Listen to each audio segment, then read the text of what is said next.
So, have you been thinking about entering into the real estate market and buying your first home? Well, a lot of people have, but a lot of people don't know how to get started. So let's touch on just the basic process of buying a home. The very first thing you want to do is you want to identify a lender and get pre-approved. Now, we recommend working with a local direct lender. One, they have better rates, but also the customer service is outstanding, and when you call, a human being answers the phone. That's important because they're going to be your guide and your confidant through this entire process. Step number 2 is to find a realtor. If you're looking at this video right now, I know one that you could talk to.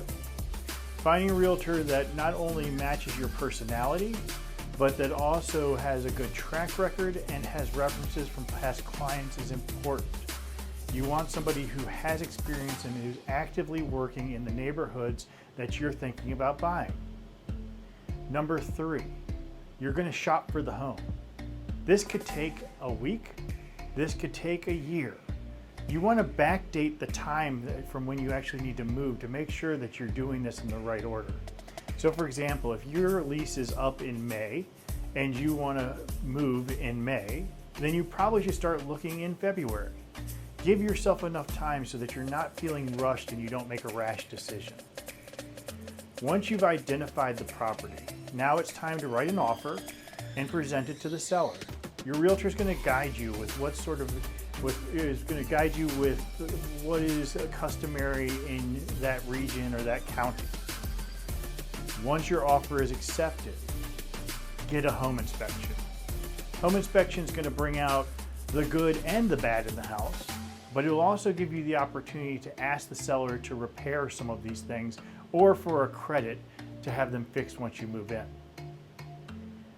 Once the home inspection is done, it's going to feel like the process is over, but it's not.